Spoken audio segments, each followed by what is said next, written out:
আমি কিন্তু মাংসের থেকেও বেশি পছন্দ করি এই ভুড়ি ভুনাটাকে। আর আমার মতো কে কে এই ভুড়ি ভুনা খেতে পছন্দ করেন? আজকে সহজ রেসিপিতে মজাদার ভুড়ি ভুনা রেসিপি শেয়ার করব। আসসালামু আলাইকুম এভরিওয়ান।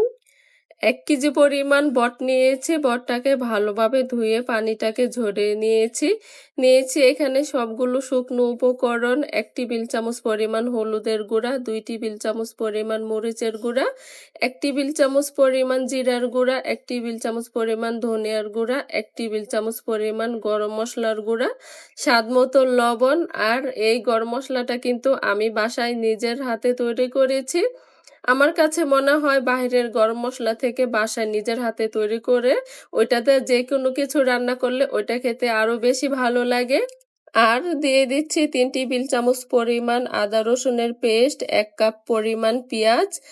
এখানে নিয়েছি সবগুলো শুকনো মশলা নিয়েছি 3টি তেজপাতা, 1টি দারুচিনি, 5 থেকে 7টি এলাচ, 8 থেকে 10টি গোলমরিচ, 1টি স্টার এবং 4 থেকে 5টি লবঙ্গ। এবার দিয়ে দিচ্ছি আধা কাপ পরিমাণ রেগুলার রান্না করা সয়াবিন তেল, কারণ পরে কিন্তু এটাকে আমি বাগার দিব, তাই এই পর্যায়ে তেলটাকে একটু কম পরিমাণেই দিচ্ছি। এবার হাত দিয়ে ভালোভাবে মেখে নিতে হবে। ভালোভাবে হাত দিয়ে মেখে নিয়েছি। এবার অ্যাড করে দিচ্ছি পানি। আর পানিটা দেওয়ার পরে মনে হচ্ছে তরকারিটা এখনই রান্না হয়ে গিয়েছে। দেখেই কতটা লোভনীয় লাগছে। আর এই তো হাঁড়িটা চুলায় বসিয়ে দিয়েছি। যখন ফুটে আসবে তখন চুলার আঁচটিকে কমিয়ে প্রায় 1 ঘন্টা এই ভুঁড়িটাকে আমি রান্না করে নিব।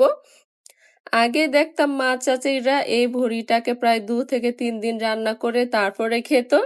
এখন কিন্তু আর সেভাবে করতে হয় না। বুদ্ধি থাকলে 1 ঘন্টায় কিন্তু আপনারা এই ভুঁড়িটা রান্না করে খেতে পারবেন। অবশ্যই চুলার আঁচ কমিয়ে তারপরে কিন্তু সিদ্ধ করে নিতে হবে। ফিরে আসলাম 1 ঘন্টা পর। পানিটাও শুকিয়ে গিয়েছে আর ভুঁড়িটা সিদ্ধ হয়ে কিন্তু সফট হয়ে গিয়েছে। এটা কিন্তু দেখেই বোঝা যাচ্ছে। এবার ভুঁড়িটাকে বাগার দিয়ে নিয়েছি পরিমাণ মতো পেঁয়াজ কুচি, দিয়ে দিচ্ছি অল্প পরিমাণে তেল। পেঁয়াজটাকে হালকা বাদামি কালার করে এবার ভুঁড়িটাকে অ্যাড করে দিব। এবার অ্যাড করে দিচ্ছি 4 থেকে 5টি কাঁচামরিচ সুন্দর একটি ফ্লেভারের জন্য। আর এটাকে কিন্তু আমি বেশি রান্না করব না, কারণ বিকেলের বেলা যদি গরম করি তখন কিন্তু আরো ঝোলটা শুকিয়ে আসবে। এবার চুলা থেকে নামানোর আগে দিয়ে দিচ্ছি অল্প পরিমাণে একটু গরম মশলার গুঁড়া। এই গরম মশলার গুঁড়া রেসিপিটি কিন্তু আমার চ্যানেলে আপলোড দেওয়া আছে, চাইলে কিন্তু আপনারা দেখে আসতে পারেন। এটা যে কোনো রেসিপিতে দিলে খেতে যে কি মজা, আপনারা এটা যখন বাসা ট্রাই করবেন তখনই কিন্তু বুঝতে পারবেন। এরই মাঝে তৈরি হয়ে গেল ভীষণ মজাদার ভুঁড়ি বোনা বা বট বোনা রেসিপি। যারা ভুঁড়ি খেতে পছন্দ করেন তারা কিন্তু এইভাবে একবার ট্রাই করে দেখতে পারেন।